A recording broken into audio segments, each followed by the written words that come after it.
Hola, en el video pasado dijimos que la conciencia de los seres intelectuales es capaz de alcanzar el nivel reflexivo de la autoconciencia, es decir, conciencia de sí. ¿Por qué? Porque hace presente al sujeto a sí mismo. Soy yo el que conozco, soy yo el que quiero, en fin. Con lo que la pregunta acerca del ser de las cosas, lo que las cosas son, es también, y de modo simultáneo, una pregunta acerca de sí mismo. Es decir, el ser intelectual en general y la persona humana en particular es un ser al que le comparece el ser y su ser. Y ese conocimiento y autopresencia van a ser condición de la autoposesión que denominamos libertad fundamental o constitutiva, pues constituye el fundamento de posteriores manifestaciones de esta propiedad. El elegir, por ejemplo. Ahora, la libertad constitutiva o fundamental consiste en ser una intimidad libre, es decir, en tener un espacio interior que nadie puede poseer si uno no quiere, y en el cual yo estoy, de algún modo, a disposición de mí mismo. Puedo entrar dentro de mí y ahí nadie puede apresarme. Ningún cautiverio, ni prisión, ni castigo es capaz de suprimir este nivel de la libertad. Así, se puede, por ejemplo, mantener una creencia, un amor o un deseo en el interior, aunque externamente se decrete su abolición absoluta. Así, como es sabido, todas las formas de perseguir la libertad de pensamiento terminan siendo un fracaso, porque jamás van a llegar a esa esfera, que es siempre libre e inviolable. O sea, si algún loco me dice, quiéreme o te mato, lo más que puede lograr esa persona es que yo le diga, bueno, ya, te quiero. Y tal vez actúe como sí. Pero no que efectivamente la quiera. De hecho, esta libertad interior o fundamental, este poseerse en el origen, va a ser la base de los derechos humanos. ¿De qué? De la libertad de opinión, religiosa, etc. Bueno, en este video, como dije, vamos a estudiar dos manifestaciones de la libertad fundamental o constitutiva: la angustia y el libre albedrío. ¿Por qué la angustia? Porque como hemos visto, la libertad se deduce de la naturaleza intelectual del sujeto. En consecuencia, como el pensamiento es abstracto, o sea, la representación intelectual es universal, es el triángulo, no un triángulo, y como ningún objeto particular igual a lo universal, ni lo realiza en toda su plenitud, la voluntad que se dirige al bien, mostrada por la inteligencia, queda entonces indeterminada respecto a los bienes. Así, como un arquitecto al concebir una casa en general, deja indeterminado si va a ser de ladrillo o de piedra. Entonces, esta apertura del intelecto y consiguiente indeterminación va a conducir a que uno de los rasgos constitutivos de la existencia humana sea, como describe Søren Kierkegaard, la angustia. O mejor dicho, la experiencia de la angustia es la experiencia de la libertad fundamental. Es la experiencia de estar completamente en manos de uno mismo. La experiencia de la posibilidad más radical de ser sí mismo o de no serlo. ¿Qué hacer con mi vida? Es una angustia ante la apertura a la infinitud de posibilidades y más en específico de no llegar a ser quien estoy llamado a ser. Angustia de no tener un modo seguro entonces de orientarme al futuro. ¿Qué debo estudiar? ¿En qué debo trabajar? ¿Me caso o no me caso? ¿Me compro o no esa casa? ¿Salto o no salto? Y en ese elegir, claro, porque me puedo equivocar y solo se vive una vez. La vida no es imparcial. Consiste en jugarse entonces por entero. Vida es compromiso, embargo. Y quien diga, yo no hago nada, yo no tomo decisión, al decirlo, está tomando vitalmente una decisión. ¿Cuál? La decisión de no decidir. Se ha jugado por una forma del quehacer humano. Una tal vez de las más arduas y difíciles. Hacer justamente nada. Tal vez imposible. Y si en la vida no hay neutralidad, si la vida es siempre un cierto hacer bien determinado, esto quiere decir que la vida es constitutivamente riesgo. ¿Riesgo de qué? Riesgo de errar. Riesgo de marrar la existencia. Riesgo de fracasar. Y ahí aparece el vértigo de la vida humana, que buscamos solventar. ¿Cómo? Con soluciones sofísticas. Recetas mágicas de lo que deberíamos hacer. Así, alienamos nuestra vida. Vivimos como se vive, hacemos lo que se hace, nos vestimos como se viste. ¿Por qué vuelves a esa hora de la fiesta? ¿Por qué tomas eso? ¿Por qué haces esto? Bueno, porque es lo que se hace. Intentamos reducir la angustia. ¿Cómo? Transfiriendo la responsabilidad de nuestra vida a una esfera impersonal, a la esfera del sé. Lo que se hace, se dice, se estudia, pero no nos hacemos cargo de nuestra vida.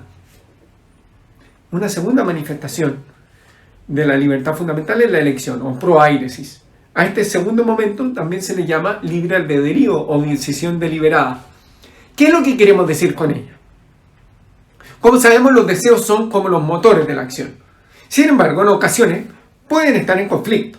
Por ejemplo, cuando quiere ir a jugar fútbol y también ir a ver una película. Al resto de los animales también les sucede algo similar. A veces se encuentran paralizados entre ir a comer o jugar, saltar o no hacerlo, cruzar o no la calle y un largo etcétera. Los animales, en efecto, también conocen, dudan, desean, sospechan, tal como tú y yo. Son capaces, en cierto modo, incluso de sopesar aquello que desean para finalmente ejecutar una de las dos acciones, la que les parezca más beneficiosa. Cabe preguntarse entonces, ¿en qué se distingue la acción humana? O, más propiamente, ¿qué es el libre albedrío? Pues? ¿Qué significa que la dinámica tendencial de las personas sea libre? Respondámoslo de un modo directo. Los animales se encuentran atados a lo que les resulta más placentero o doloroso. Toda su acción se resume en la valoración del objeto presente. A esto lo voy a llamar deseos de primer orden. ¿Por qué el perro se come el diario? Bueno, porque le aparece como más placentero. ¿Por qué ha dejado de comérselo?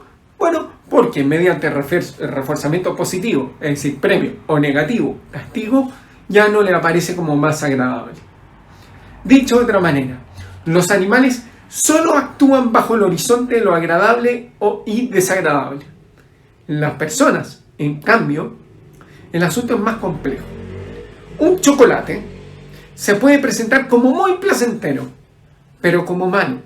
¿Por qué? Porque, no sé, supongamos que tengo diabetes. Obedecer una orden, por ejemplo, sumergirse en el agua fría, puede resultar desagradable, pero buena.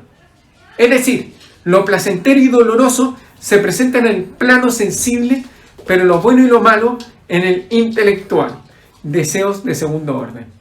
¿Qué significa entonces el libre albedrío? La capacidad de no ser esclavo de los deseos de primer orden, de aquello que se presenta como más placentero o displacentero. Es una cualidad del entender racional que le permite a la persona desplegarse en un horizonte de posibilidades significativamente más complejo. La valoración de los estímulos sensibles se encuentra entonces teñida por fines intelectuales, esto es, fines futuros o de largo plazo o abstractos si se quiere. Quiero algún día ganar un campeonato de ping pong, o me quiero comprar una casa, o ¿qué voy a hacer en la tarde? O quiero ser una persona justa. Son cuestiones relativamente indeterminadas, futuras.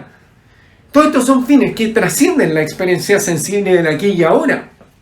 Fines que, para lograrlos, se requiere de un proceso de deliberación. Esto es, estudio y elección de los medios para conseguirlo. Sin el conocimiento intelectual, sería imposible abstraerse del aquí y ahora, y por tanto, todo lo que apareciera como grato aquí y ahora, aparecería como grato o bueno sin más. Tal es el caso, por ejemplo, de los animales que viven sujetos a la inmediatez de los estímulos del presente, por carecer de facultades racionales.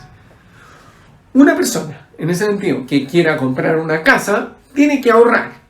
¿Y qué significa esto? Bueno, rechazar gastos o placeres del presente con arreglo a un proyecto futuro.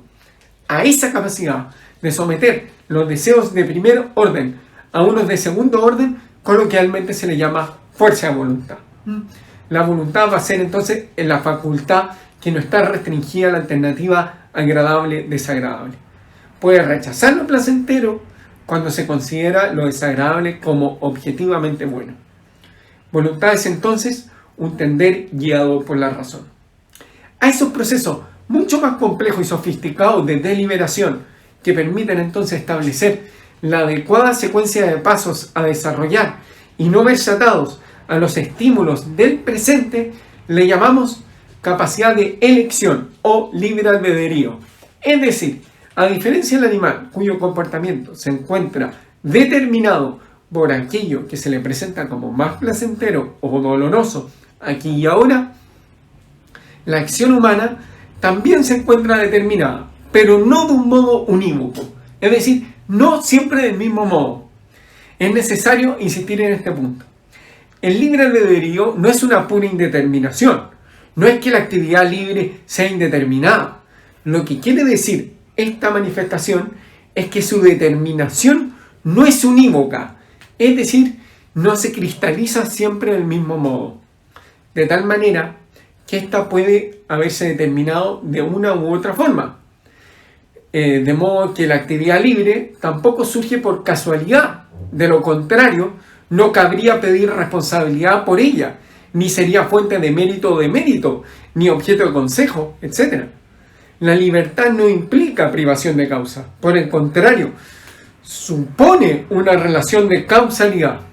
Cuando el sujeto hace lo que ha decidido hacer, es cuando propiamente actúa con libertad. Pero esto supone que el sujeto puede libremente decidir qué va a hacer. Por lo tanto, para que haya decisión libre, no basta para ella la simple determinación, ni tampoco es suficiente que lo que se va a hacer sea previamente conocido. Para que haya libertad, es necesario que lo que se proyecta sea no solo de antemano conocido, sino también decidido, y no de un modo unívoco.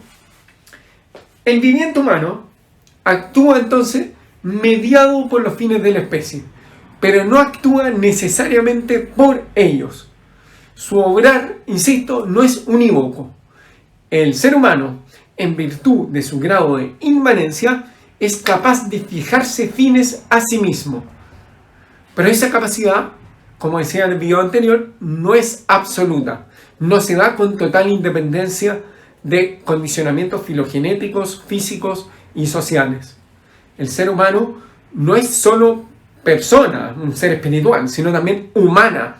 Es decir, cuenta con un sustrato no libre, necesario, que modifica el modo en que se presenta la libertad en su vida. En la persona humana se da la extraña paradoja de que posee los genes que lo poseen. Es decir, su actuar siempre va a ser condicionado, o se va a ver condicionado, pero no suprimido por un sustrato involuntario. Y por otra parte, el polo voluntario se halla necesariamente sobre una base involuntaria.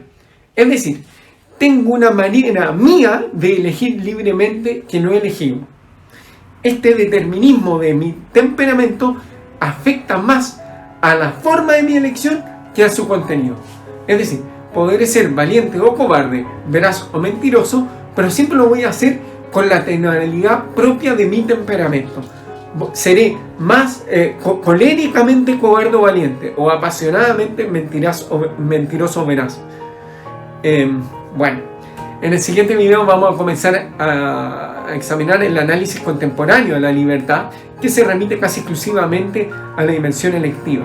Veremos cómo el debate gira en torno a la vieja discusión de capacidad o posibilidad de autodeterminarse y determinismo. Hasta entonces y muchas gracias.